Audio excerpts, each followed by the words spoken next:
Baldridge, BBC News, Islamabad. Now, much as it pains me to say so, these are troubled times for Australia's cricket team. 4 of the players have been told they won't be considered for selection for the 3rd test against India and in India. Their mistake was to not meet a management request for each player in the squad to provide 3 reasons that the team's playing so badly. Just in case you missed this, India have been thrashing Australia in the first 2 tests. Let's bring in a couple of colleagues. Nick Marshall-McCormack's a BBC Sports journalist, also an Australian, which just happens to be a side fact I should add in. Saroj Patarana is an expert on cricket for the BBC Sinhala service. Nice to see you both. Hi. Now, I mean, a lot of people are suggesting this is just like shooting yourself in the foot, Nick. You've got some great players, Shane Watson, Mitchell Watson, your best bowler, and you send them home. Well, you don't send them home, but you... So you can't pick them.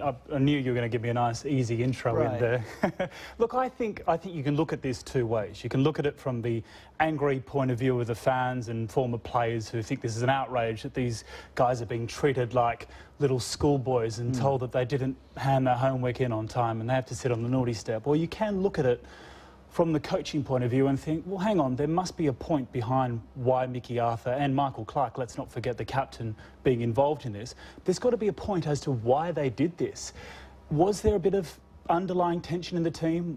Weren't all guys pulling together and aiming towards actually becoming the #1 team in the world? That's what you've got to look at. It's not... I know there's an anger side to it, thinking, God, these guys are adults. They're grown men. Surely they should be having to do homework, but...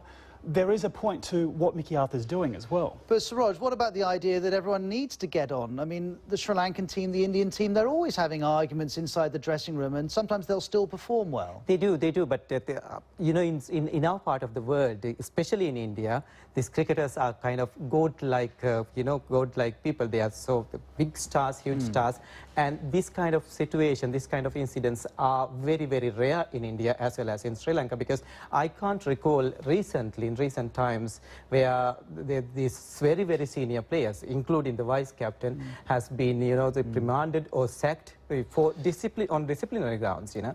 Of course, there have been occasions you drop senior players because they were not performing well. But this is very, very rare in our part of the world. But from the Indian fans' perspective, I think from the it's like a gift. Sri Lanka, exactly. It's like get rid of some of your best players and see how you do after winning. I've got him involved in the Aussie bashing as well now, do I? Now, just before we carry on talking, those of you who watch BBC World News regularly will have seen me trailing the fact that we have a video uploader where you can give us your views on any stories. Here's a couple of videos we've received on this Aussie fallout.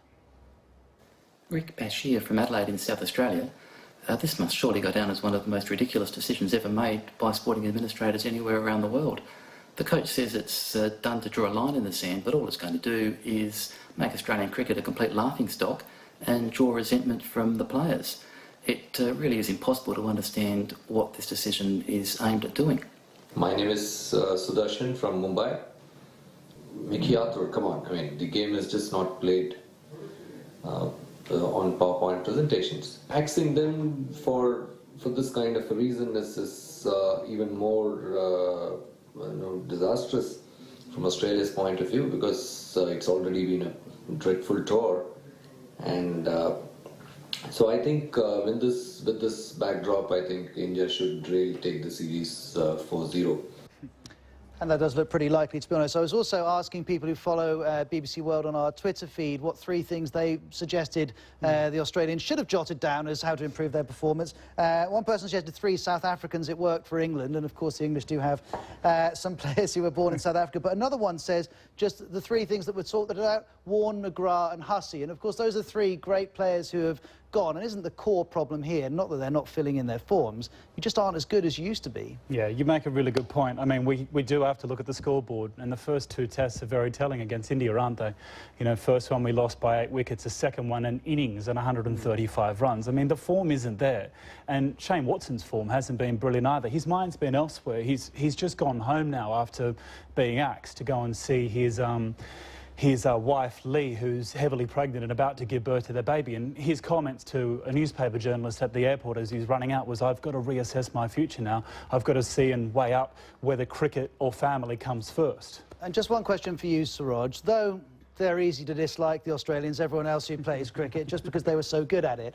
Actually, there's something sad about seeing the crumbling of a dynasty. The same with the West Indies when they fell off their perch. Seeing Australia in this state, it doesn't feel right. It is very, very sad. You know, in Sri Lanka, being a Sri Lankan, in Sri Lanka, there is a love-hate relationship with Australia. Australia was the first country that supported Sri Lanka to get the test status in the early 80s, and now they were domineering the cricket scene. Of course, now crumbling. It is a really sad situation, you know.